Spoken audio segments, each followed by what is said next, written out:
kajian yuk.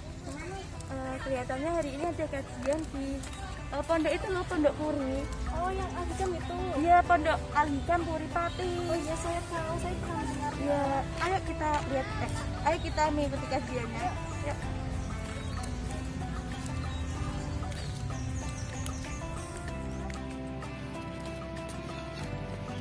Sama Duki Pati nih Mbak. Iya, niki sama Duki Pati. Alhamdulillah selamat Mbak. Tinggal cari pondok pesantrennya. Jenengan ngertos apa mboten? Mboten ngertos. Jenengan ngertos Mbak. Lagi mboten ngertos ya Mbak. Pripun niki? Duh, niku Mbak wonten tiyang kalih nak menawi santri Pati. Nggih. Nggih, monggo kita tangkos. Ayo, tangkos sakniki. Nggih, nggih.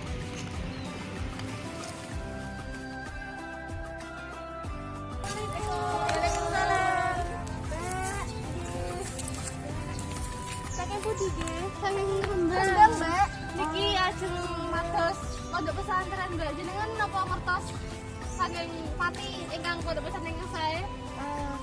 Niku, kula kalih mbek niki pernah nderek kajian teng jene pondok. Lah, niku kula pun juga pernah nderek ikut kajian niku.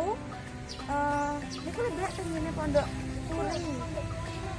Pondok Al-Hikam. Jenengan santri niku? Mboten. Derek pengawasannya terus derek kajian. Niku pengajiane kapan malih nggih? Insyaallah niki wonten kajian. Kula niki badhe derek pripun? Nggih, nek menawi jenengan-jenengan cocok teng jene pondok pesantren Al-Hikam Puri Pati, monggo nderekake kajiane. Nggih, ayo Mbak. Nggih, sareng-sareng.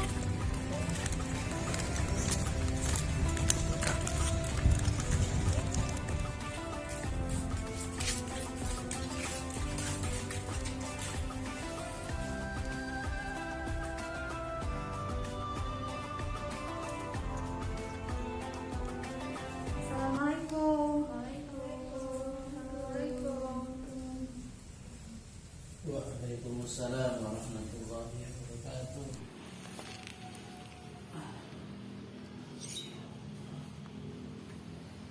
Apunten Pak Yai niki wonten rencang saking Rembang kang madosi pondok teng pinggir Pati. Lah kebetulan teng mriki kan wonten kajian teng pondok pesantren Al-Hikam Puri Pati.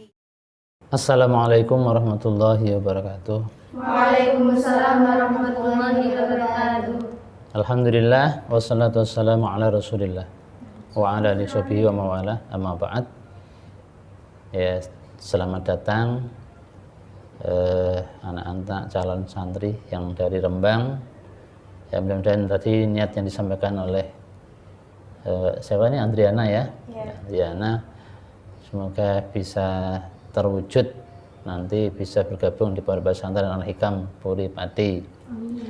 Kebetulan pada pagi hari ini ada kajian, insya Allah saya akan menyampaikan tentang perjalanan Imam Syafi'i dalam menuntut ilmu. Jadi kalau memang niat mondok ya harus diniati sing tenanan, jangan hanya sebentar, sebulan, 2 bulan, setahun, 2 tahun, harus lama. Seperti kisah Imam Syafi'i ini nanti. Imam Syafi'i namanya adalah Muhammad bin Idris bin Syafi'. Beliau lahir di kota Gaza, Palestina. Kemudian diajak pindah oleh orang tuanya ke Makkah. Sejak kecil beliau sudah belajar menulis, membaca dan menghafal Al-Quran. Umur 7 tahun beliau sudah hafal Al-Quran 30 juz. Ya, kalau kita baru hafal juznya saja, Al-Qur'annya belum. Kemudian setelah hafal Al-Qur'an, beliau juga menghafal syair-syair Arab, menghafal kitab-kitab termasuk kitab Al-Muwatta yang disusun oleh Imam Malik. Usia 9 tahun sudah hafal banyak kitab termasuk kitab Muwatta tadi. Nah, kemudian beliau belajar dengan para ulama di Makkah, antara lain gurunya Uyainah, Sufyan ibnu Uyainah. Setelah beberapa tahun, ya sampai usia 13 tahun, gurunya menyarankan supaya Syafi'i Syafi'i kecil pindah ke Madinah untuk mencari guru baru karena ilmunya Imam Sufyan bin Uyainah sudah habis diserap oleh Imam Syafi'i semua. Maka pindahlah beliau ke Madinah dan pamit kepada ibunya, "Bu, saya dianjurkan oleh Syekh Sufyan bin Uyainah untuk belajar di Madinah." "Oh iya, silakan." Ya. Kemudian dibekali apa adanya karena ibunya Imam Syafi'i ini udah janda waktu itu, udah janda, kemudian miskin gitu ya. Dibekali apa adanya, ya mungkin nggak cukup mestinya untuk apa namanya, untuk perjalanan menuntut ilmu yang lama.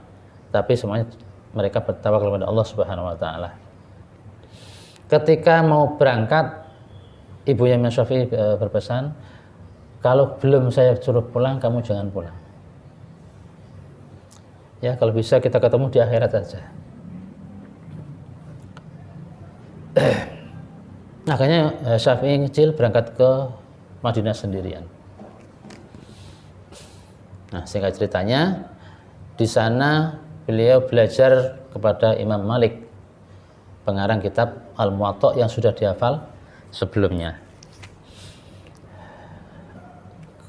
Dan beliau fokus belajar pada Imam Malik sampai Imam Malik wafat ketika Imam Syafi'i berusia 15 tahun. Kemudian beliau pindah ke Baghdad, ya, ke Baghdad, Irak. Di sana juga belajar dengan beberapa ulama di sana. Bahkan akhirnya ulama-ulama itu ilmunya habis semua diserap Imam Syafi'i. Bahkan akhirnya Imam Syafi'i yang menjadi ulama besar di sana, di Baghdad. Pada suatu musim haji, ibunya Imam Syafi'i melaksanakan ibadah haji. Kemudian di Masjidil Haram ada kajian seorang syekh. Dalam kajian itu syekh ini sering mengutip pendapat Imam Syafi'i. Dalam kajiannya itu beliau mengatakan, menurut Imam Syafi'i begini. Sehingga ibunya Imam Syafi'i ini penasaran, yang dimaksud Imam Syafi'i siapa? Pada Imam Syafi'i. Nah, setelah selesai kajian, ibunya Imam Syafi'i ini menemui syekh dan bertanya, "Ya, dimaksud tadi Syafi'i itu siapa?" "Beliau adalah guru kami di Baghdad. Namanya Muhammad bin Idris bin Syafi'." Kemudian ibunda Imam Syafi'i mengatakan, "Oh, kalau begitu dia anak saya. Ya, tolong nanti kalau Syekh pulang ke Baghdad, sampaikan kepada dia sudah boleh pulang." Ya. Oke, terus singkat ceritanya, Syekh tadi yang ngisi di Masjidil Haram pulang ke Baghdad dan bertemu dengan Imam Syafi'i, menyampaikan pesan dari ibunya, "Saya ketemu dengan ibunya Imam, bahwa sekarang Imam boleh pulang ke Makkah." Betapa gembiranya Imam Syafi'i, ya, sudah berpuluh-puluh tahun berpisah dengan ibunya, ternyata ibunya masih sehat. Nah, maka beliau mempersiapkan kepulangannya, dan rencana kepulangan Imam Syafi'i ini terdengar oleh masyarakat Baghdad, termasuk murid-muridnya, sehingga mereka sangat bersedih akan ditinggal oleh imam besar Imam Syafi'i. Maka mereka dengan niat tabarukan dengan imam besar, mereka memberi bantuan, ada yang beri unta, ada yang uang, ya, uang dinar, uang dirham, dan beberapa banyak sekali. Akhirnya terkumpul banyak sekali, bahkan untanya sampai 100 lebih ekor unta. Maka karena perbekalan banyak, akhirnya murid-muridnya banyak yang mengantar pulang ke Makkah.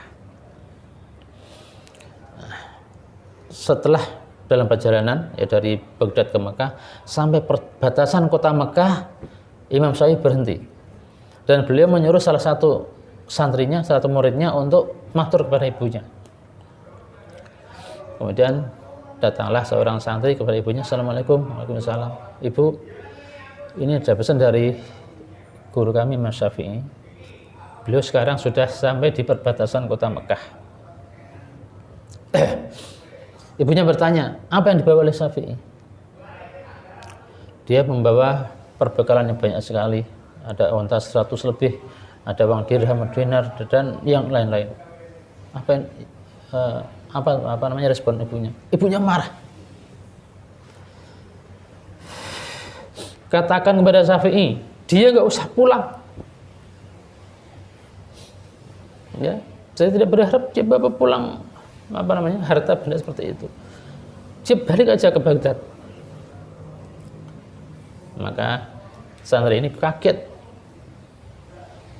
dan dia kembali lagi kepada Imam Syafi'i. Bagaimana ibu saya? Dia marah. Kenapa marah? Kamu bilang apa? Dia bertanya, Syafi'i bawa apa? Saya bilang bawa banyak, ada unta 100 lebih dan ya kamu salah. Oke, kalau begitu harta ini semuanya sudah kokon kepada fakir miskin di kota Mekah. Akhirnya semuanya tanpa kecuali habis, tinggal kitabnya saja yang masih tersisa. Setelah itu dia mengutus lagi muridnya yang lain untuk matur kepada ibunya, Ibu, semua harta yang dibawa Imam Syafi'i sudah disediakan semua, tinggal kitab saja yang masih tersisa. Oke, kalau begitu sampaikan kepada Syafi'i, dia boleh pulang. Ya, maaf saya sambil memang kalau berkisah tentang perjalanan seperti itu saya nggak kuat ya, pengen menangis. Dari perjalanan tadi yang bisa kita ambil pelajaran bahwa Imam Syafi'i ketika dia serius menuntut ilmu, dia nggak sering pulang, bahkan nggak pernah pulang. Ya, selama meninggalkan Mekah ke Madinah, kemudian sampai ke Baghdad, tidak pernah pulang. Dia baru pulang setelah dapat pesan dari ibunya, dia boleh pulang. Dan ketika pulang membawa harta yang banyak, ternyata ibunya tidak mau. Karena perginya untuk menuntut ilmu, maka pulang harus membawa ilmu, bukan membawa harta.